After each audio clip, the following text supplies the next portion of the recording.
Alright, so recently Bad Bunny performed his halftime show, and long story short, it was peak. But the big thing that's insane is the fact that there were separate halftime shows. But let's be honest, who was actually watching the Turning Point halftime show? Like, if you're genuinely that mad that you turned this bullshit on, you're a chud, that's all I'm gonna say. There is no reason people should be overreacting that much when there are actual things that deserve to be talked about. The Epstein files, and the fact that the president of the US was the best pals of him. But nah, instead, let's talk about how someone's performing in Spanish. Are we serious? And even if you don't understand, you can still feel the vibe. And it's like, bro, do y'all not listen to music in other languages? Like, there are so many good artists out there y'all are missing out on. But it really just shows to me how divided America is. Like, why were there two separate halftime shows? Granted though, who was actually watching the Turning Point halftime show? Like, seriously, as I said before, you're just a chud if you watched it. But still, the fact that there was one, or maybe it was just pre-recorded, I don't know. But it was still bad regardless. It's never that serious. The funniest but also sad and annoying thing is that there are so many emotions, obviously. You have everyone arguing about whether the halftime show was good, bad, why did he only speak Spanish, and who even is Bad Bunny. And it's all just stupid, especially these dumb Twitter accounts. Oh my god, it's so annoying. And they're just straight bots, bro. Like, you cannot take anything you see on social media serious, bro. But Twitter, or my bad,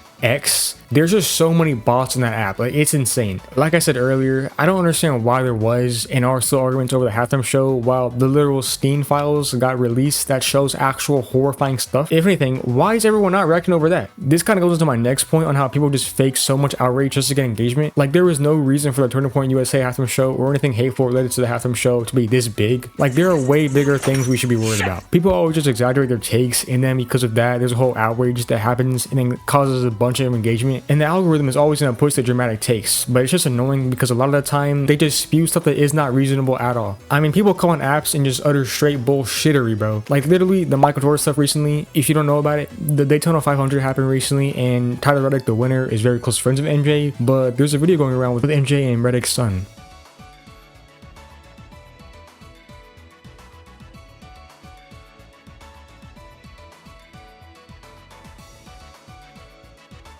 Now, I'm never gonna defend any weirdo, but I mean, are we deadass? Why is there an outrage on this? Look, unless Reddit comes out and says something. Is there anything that you'd like to say about the media backlash involving Michael Jordan celebrating with your family?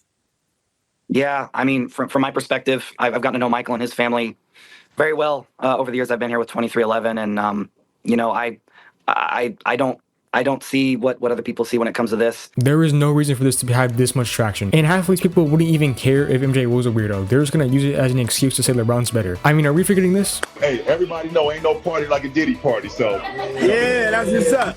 Yeah. Like, I don't understand why that situation got so much traction. And obviously, as always, you got people trying to be reasonable and have actual calm opinions being ignored. I feel like people overanalyze stuff like crazy now, despite not even checking the actual facts. And it's like with the MJ situation, people are trying to make it something it's not just to have some more drama. People post the most strange stuff just to get reposted and get a little more traction and engagement, and it's just so stupid. It's like the algorithm only rewards people who post controversial stuff instead of actual positive and wholesome things. But people figure it out quickly though. As long as you spread drama, you're probably gonna get a lot of engagement off of it, and the more people who argue, the more the platform boosts it. And you can't even have a middle ground opinion on something anymore. Like, everyone expects you to take a side when half the time both are bad. But nah, to some people, you either have to fully love something or hate it. That's another thing I despise now too, is those clip pages, bro. Now, don't get me wrong, they're probably making some pretty good bread, but bro, the amount of out of context and misinformation they spread is diabolical, dude. And then the comments are full of stuff based off a singular clip without acknowledging the actual context. Like, if you're a streamer with some following, you really gotta watch what you say, because people will take things out of context so fast. For example, just like a night,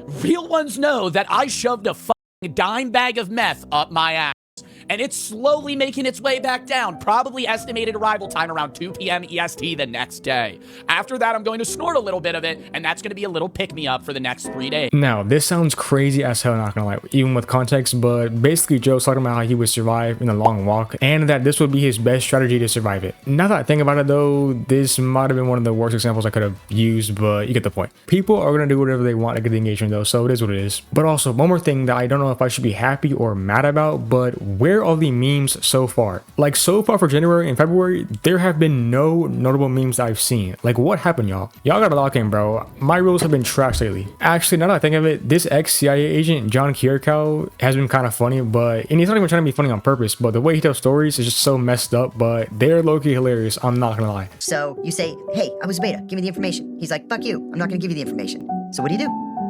Do you waterboard him? Do you sleep deprive him?